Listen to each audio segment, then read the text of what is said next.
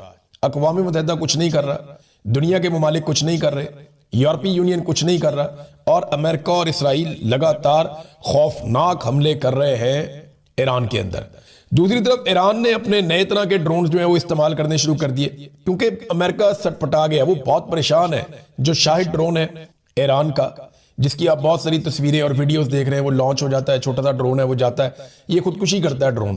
یہ سیدھا جاتا ہے، جا کے ٹکراتا ہے اور دھماکہ کر دیتا ہے.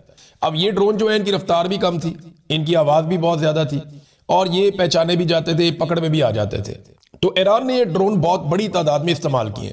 لیکن یاد رہے یہ ایران کا وہ ڈرون ہے جو ان کا بیسک ڈرون ہے جو انہوں نے پہلے بنایا تھا. اب انہوں نے اور بھی جدید ڈرون بنا رکھے ہیں. بلکہ ہو یہ رہا ہے کہ الٹا سوشل میڈیا پہ ایک جنگ چلی ہوئی ہے. خیبر پختونخوا کے انفارمیشن کے منسٹر ہیں شفیع جان صاحب، ان کی اور شہباز گل صاحب کی ایک الگ لڑائی چل پڑی ہے. اب یہ بڑا یہ نامناسب ہے اس وقت. دیکھیں یہ اکٹھے ہونے کا ٹائم تھا، اس وقت ڈیوائیڈ پیدا ہونی نہیں چاہیے تھی لیکن ڈیوائیڈ پیدا ہوگی. اختلاف رائے بڑی اچھی چیز ہے. دیکھیں شہباز گل صاحب کا اپنا ایک موقف ہے، اب اس کا احترام ہونا چاہیے. آپ اس سے اختلاف کر سکتے ہیں، آپ اختلاف ضرور کریں لیکن اس کی جان کو آپ خطرے میں نہیں ڈال سکتے یہ کہہ کہ پاکستان پہنچو یا پاکستان آؤ.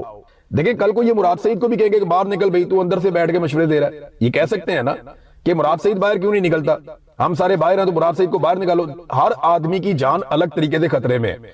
پاکستان کی ملٹری اسٹیبلشمنٹ کو ہر آدمی پہ الگ طرح کا غصہ ہے. جو جتنا زیادہ انفلوئنس کر سکتا ہے نا اس کو اتنا زیادہ مارتے ہیں. وہ سب سے زیادہ انفلوئنشل آواز عمران خان کی ہے، انہوں نے ملاقات ہی بند کی ہوئی، انہوں کا پیغام ہی مارنا ہے. تو جس پہ ان کو غصہ ہے، جس پہ ان کو لگتا ہے کہ یہ آواز بڑی تگڑی ہے، یہ عوام میں جا کے ایفیکٹ کرتی ہے، اس پہ اتنا ہی زیادہ غصہ ہوتا ہے. جو جتنا زیادہ متاثر کر سکتا ہے وہ اتنا ہی زیادہ خطرے میں ہے. اب کئی لوگ جو ہے وہ سخت بات کرتے ہی نہیں ہیں تو وہ پاکستان کے اندر رہ سکتے ہیں. کئی لوگ جو ہے وہ بات کرتے ہیں لپیٹ کے کرتے ہیں، شوگر کوٹڈ کر کے کرتے ہیں، وہ بھی پاکستان میں رہ سکتے ہیں. لیکن جو لوگ بلنٹلی اوپنلی بولتے ہیں ان کے لیے ذرا مشکل ہوتا ہے. اب کل کو دیکھیں نا مراد سعید کو کوئی کہہ دے کہ بھی باہر نکلو اور باہر نکل کے اپنی جان دے دو تو تم بھی آ جاؤ میدان کے اندر. دیکھیں ایک دن تو سب کو آنا ہی پڑے گا، ایک دن تو سب کو اس لڑائی کا حصہ بننا ہی پڑے گا. سب کو اپنے حصے کی مار کھانی پڑے گی. کئیوں نے کھا لی ہے، کئی اور کھا رہے ہیں، کئیوں کو اور کھانی پڑے گی. تو یہ لڑائی بڑی لمبی ہے، ابھی اتنی جلدی ختم نہیں ہوگی. یہ عمران خان صاحب کے باہر آنے کے بعد، عمران خان صاحب کے اقتدار میں آنے کے بعد بھی یہ لڑائی ختم نہیں ہوگی. شاید کسی موقع پہ پاکستان تحریک انصاف کے لیے ختم ہو جائے لیکن پاکستانی عوام کے لیے لڑائی چلتی رہے گی جب تک کہ پاکستان کی ملٹری اسٹیبلشمنٹ سے پاکستان کا قبضہ واپس نہیں لے لیا جاتا. تو آپس میں لڑنے کا فائدہ کوئی نہیں ہے. بڑی نامناسب بات ہے کہ آپ کسی کی جان سے کھیلیں. اختلاف ضرور کریں، ان کا موقف کچھ اور ہو سکتا ہے، غلط بھی ہو سکتا ہے، ٹھیک بھی ہو سکتا ہے. آپ کا موقف کچھ اور ہو سکتا ہے، غلط بھی ہو سکتا ہے، ٹھیک بھی ہو سکتا ہے. لیکن اس بنیاد کے اوپر یہ کہنا، کسی کو تانے دینا اور اس کو یہ کہنا کہ تم موت کے منہ میں آ جا، سیدھا آ کے اپنی قربانی دے دے، کوئی گارنٹی دے سکتا ہے کہ پاکستان کے اندر شہباز گل آئے گا تو اس کو جان سے نہیں مار دیا جائے گا، یا اس کو جان سے چلے نہ مارے اس کو جیل میں نہیں ڈال دیا جائے گا، یا اس کو بالکل irrelevant نہیں کر دیا جائے گا؟ جو لوگ پاکستان میں ان کو تو بچا نہیں سکے، سنم جاوید خیبر پختونخوا کے اندر تھی، وہاں سے اٹھا کے لے گئے، آپ لوگ آج تک پتہ ہی نہیں کر سکے، آپ آج تک اس آفیسر کو اکاؤنٹیبل نہیں کر سکے جو ذمہ دار تھا، وہاں سے اٹھا کر لے گئے پنجاب کے اندر۔ تو یہ اس طرح کی باتیں جو ہیں یہ نامناسب ہیں، ایسے باتیں نہیں کرنی چاہیے، اس وقت لوگوں کو اکٹھا کرنے کا وقت تھا۔ بہرحال آزاد کشمیر میں ناظرین اب سب سے مشکل مرحلہ آ گیا، یہ جو پونچھ کا الیکشن ہے نا، یہاں پہ دیکھیں بڑے پیمانے پہ لوگ نکل کر بیٹھے ہوئے ہیں، یہاں پہ دھرنے بھی چل رہے ہیں، لوگ بھی بڑے سخت ہیں، احتجاج بھی کر رہے ہیں۔ 10 تاریخ کو یہاں پہ الیکشن کروایا جائے گا، اور یہ الیکشن جیسے بھی کریں گے، 2 نمبری سے کریں گے، فراڈ سے کریں گے، یہ دن 10 تاریخ کا جو ہے دن ہے نا، اس پہ بھی گھنٹے اتنے ہی ہیں، یعنی 10 تاریخ رات 12 بجے شروع ہوگی اور اگلی رات 12 بجے ختم ہو جائے گی، اس کے اندر بھی 24 گھنٹے ہیں، وہ 24 گھنٹے بھی اسی طرح گزر جائیں گے۔ ہو سکتا ہے اس میں کچھ لوگ شہید ہو جائیں، ہو سکتا ہے اس میں کچھ جانیں ضائع ہو جائیں، لوگ زخمی ہو جائیں، ہو سکتا ہے اس دن جو ہے وہ بالکل لوگ نکلے ہی نہ ووٹ ڈالنے کے لیے، لیکن پھر بھی وہ دن گزر جائے گا اور اگلے دن آپ کے سامنے ایک نتیجہ بھی آ جائے گا کہ جناب یہ نتائج ہیں اور یہ پولیٹیکل پارٹی اتنی سیٹیں جیت گئی ہیں۔ میں نے آپ سے کہا تھا نا کہ بریگیڈیئر فائق کو نواز شریف سے عشق ہے اور وہ نواز شریف کو حکومت بنا کر دے گا، بہت لوگ یہ کہتے تھے شاید پیپلز پارٹی کو بنا کر دے گا، مجھے لگتا تھا نواز شریف کو بنا کر دے گا۔ بہرحال بریگیڈیئر فائق نے نواز شریف کو بہت سرف کیا ہے، بہت پیار کیا ہے نواز شریف سے، بڑا عشق کیا نواز شریف سے، اور وہ نظر بھی آتا ہے۔ تو اب یہ جب 11 تاریخ آئے گی تو اس کے بعد چیزیں نارملائز کی جائیں گی، پی ایم ایل این کو حکومت دے دی جائے گی، اور ایک بات یاد رکھیے گا، نون لیگ اور پیپلز پارٹی دوبارہ ایلفی کے ساتھ جڑ جائیں گے۔ آپ یہ دیکھیے گا اقتدار کے اندر دونوں اکٹھے ہو جائیں گے، دونوں اسلام آباد میں بیٹھیں گے اور دونوں بیٹھ کر پوری توجہ سے پاکستان تحریک انصاف کو پھر سے ماریں گے۔ یہ بات آپ لکھ کے رکھ لیجئے، نون لیگ اور پیپلز پارٹی دونوں مل کر پاکستان تحریک انصاف کو دوبارہ ماریں گے، تسلی سے ماریں گے، اور سہیل آفریدی صاحب کی حکومت بھی جا سکتی ہے، خیبر پختونخوا میں ایمرجنسی لگ سکتی ہے، گورنر راج لگ سکتا ہے، تو ٹھیک ہے لگنے دیں، ویسے بھی ان کی کون سی حکومت ہے، ان کے پاس اختیارات ہے ہی نہیں، جتنے اختیارات ہیں وہ بھی ہمیں دکھائی دے رہے ہیں۔ تو ناظرین یہ جو نورا کشتی کا مرحلہ تھا یہ بالکل اینڈ پہ پہنچ گیا ہے، جو اقتدار کی ایلفی ہے وہ دوبارہ نون لیگ کو اور پیپلز پارٹی کو جوڑ دے گی۔ اس مرحلے کے بعد پیپلز پارٹی کے پاس گلگت بلتستان میں اور نون لیگ کے پاس آزاد کشمیر میں حکومت آ چکی ہے، اور ایک اور چیز بھی ہونے جا رہی ہے، یاد رکھیے گا، ایک سجیشن یہ بھی ہے کہ آنے والے دنوں میں خیبر پختونخوا اور بلوچستان دونوں میں ایمرجنسی نافذ کر دی جائے اور دونوں کی حکومتیں ختم کر دی جائیں تاکہ بیلنس کیا جا سکے۔ جی بہت خطرناک لڑائی چل رہی ہے تو ہم نے یہ کر دیا، یہ ایک تجویز ہے جس پہ ایک بحث بھی ہوئی ہے۔ دوسرا آپ کو پتا ہے نئے صوبے انہوں نے بنانے ہیں اور بہت سارے صوبے بنانے ہیں، پنجاب کو کئی حصوں میں ڈیوائیڈ کرنا ہے، سندھ کو کئی حصوں میں ڈیوائیڈ کرنا ہے، یہ ہونا چاہیے، میں آپ کو پھر کہہ رہا ہوں یہ ہونا چاہیے۔ روایتی سیاسی خاندان اس بات کے خلاف ہے لیکن یہ ہونا چاہیے، جتنے زیادہ صوبے انتظامی یونٹ چھوٹے چھوٹے بنیں گے اتنا زیادہ پرفارمنس کا مقابلہ ہوگا اور اتنی زیادہ پولیٹیکل پارٹیز کو موقع ملے گا، اتنا زیادہ اقتدار نیچے تک منتقل ہوگا۔ لیکن یہ سارا کچھ پاکستان کے عوامی منتخب نمائندوں کو کرنا چاہیے، عاصم منیر صاحب کو یا ان کے بیوروکریٹس کو یا ایک محسن نقوی جیسے آدمی کو جس کا سیاست میں کوئی سٹیک نہیں ہے، ایسے لوگوں کو حق نہیں پہنچتا کہ وہ پاکستانیوں کا فیصلہ کریں جنہوں نے کبھی ووٹ ہی نہیں لیا۔